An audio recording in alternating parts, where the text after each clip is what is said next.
Welcome back sa aking YouTube channel. Para sa mga first time lang po na manood, please click mo na yan, Jeremy's TV. Anyway guys, wala nang bayad, libre lang. Tulong mo na lang din sa kapwa mo. Right, thank you very much po.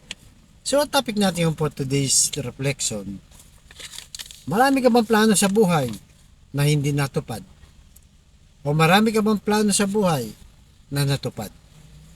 So, sa ating mga pangarap guys, mga bata pa lang tayo, alam naman natin na marami tayong pinapangarap.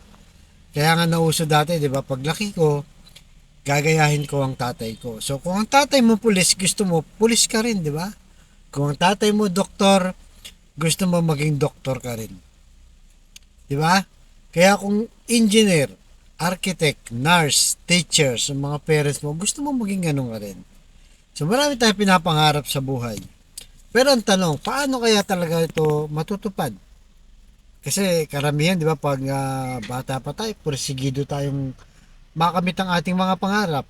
Subalit habang tumatagal, lalo na parang lumalayo na ang ating pangarap, nawawalan na tayo ng pag-asa. Na parang nagkakaedad na ako, mukhang hindi ko na maabot ang pangarap ko. So maraming ganun na pinanghihinaan ng loob, nawawalan ng pag-asa, nawawalan ng gana, kasi nga mukhang habang tumatagal lumalayo pa ang ating mga pangarap sa buhay. Baka naman may mali tayong ginagawa o kulang tayo sa kayod guys, sa sipag, diskarte. At meron naman na yung iba, talagang dinidiskarte na lang yung sarili na feeling nila, lalo na kung halimbawa umangat na sa buhay, di ba? Nangangarap at medyo natutupad mo na. At darating yung araw, parang gusto mong sarili mo na lang dinidiskarte mo.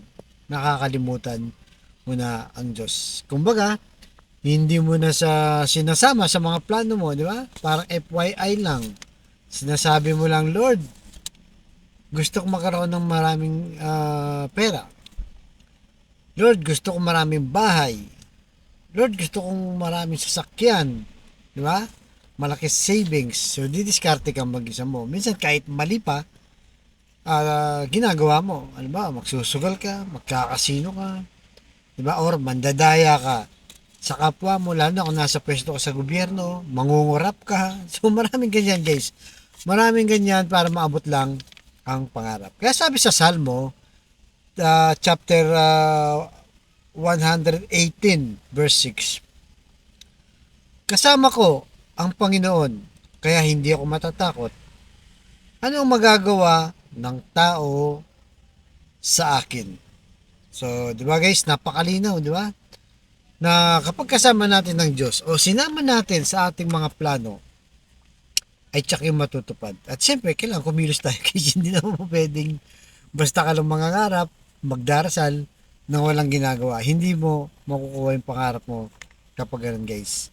So, yung ba kasi, iba guys, parang ginagawang nasa side lang si Lord.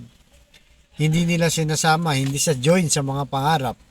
Ina-advise lang o ini-inform lang siya, Lord, ito yung mga pangarap ko, bahala ka na sana matupad, di ba? So kaya nga sabi dito sa Salmo, hindi ako matatakot basta kasama ko si Lord. At wala na yung magagawa yung tao sa akin. Tama naman guys, di ba? Sino ba makakapigil kapag ang plano mo ay tinupad ng Diyos sa kahit na anong paraan? Huwag lang masama siyempre.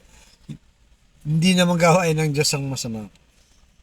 So, sino makakapigil sa Kanya kung buhusan ka ng grasya at magtagumpay at makamit yung pangarap mo sa buhay? Di ba wala guys? Wala. At sino rin ang makakapagsabi, di ba? Kung ayaw ka bigyan ng mga grasya, kahit pa porsigido ka na, dahil wala naman sa Diyos ang sa pangarap mo, hindi mo naman sa kasama, wala rin makakapigil sa Kanya. So, kahit yung kapwa-tao natin, wala rin magagawa yan sa ating pangarap o sa pang-araw-araw nating buhay. Di ba? Kaya napaka-importante guys, napaka-importante na kasama natin ng Diyos. Bagamat sinasabi ko lagi dito sa aking vlog, di ba?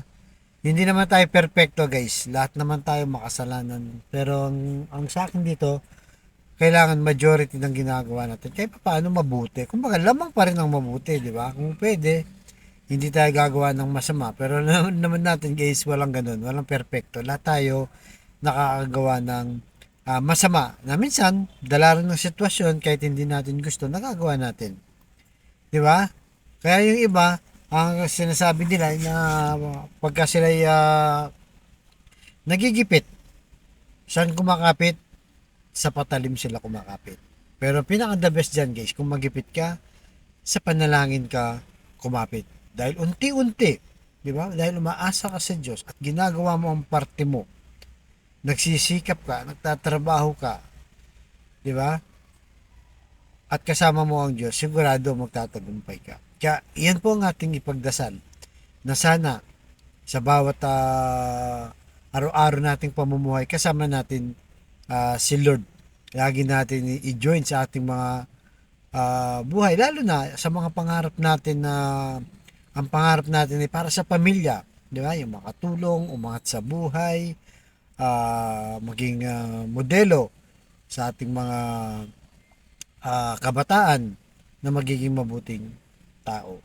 Kaya sa kapatid natin ngayon na nanonood sa aking vlog na may matinding karamdaman, problema sa financial at problema rin sa pamilya, sabayin mo ko sa napakasimpleng dasal na kung ikay maniwala at ikay magtiwala, lalong-lalo na kung ikay manampalataya sa ating Panginoong Yesus, ay tsak yun kanyang pagkakaloob sa tamang panahon sa kanyang kalooban. Lalo na kung kasama mo sa mga pangarap mo sa buhay. Tayo manalangin, Lord, i-bless niyo po ang kapatid naming nanonood sa aking vlog na malubhan na po ang karamdaman. Pinangihinahan na Lord ng loob, nawawalan na po ng pag-asa. Stage 4 cancer na Lord. Tinaningan na rin siya sa buhay. At kung ano-ano pa mga karamdamang bumabalot sa aming mga kapatid ngayon na nanonood sa aking vlog.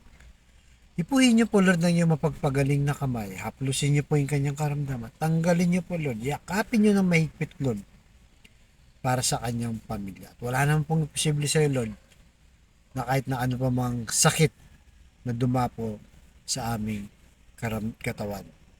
Ganon din po Lord sa pamilyang nagkakagulo, nasisira, nawawasak Lord. Paghilumin niyo po ang kanilang mga sugat kung saan nagkasakitan sila. Ibalik niyo po ang kanilang magandang relasyon at pagbigkis-bigkisin niyo po muli ang kanilang pamilya. Ganon din po Lord sa financial na kailangan namin lahat, lalo na Lord, yung kapatid naming walang-wala, ultimong pambili ng 1 kilo ng bigas, pambili ng ulam, pambaon sa mga bata, pambili ng gamot at kung ano-ano pa Lord. Bless niyo po ang aming hanap buhay para sa aming pamilya. Kaya humihingi po kami ng kapatawaran at nagsusumamo po kami sa iyo. So ang lahat ng ito hiniling namin sa matamis na pangalan natin Panginoong Yesus. Amen and Amen. To God all be the glory. Sa ngalan ng Ama, ng Anak, ng Diyos Espiritu Santo. Amen. Thank you very much po.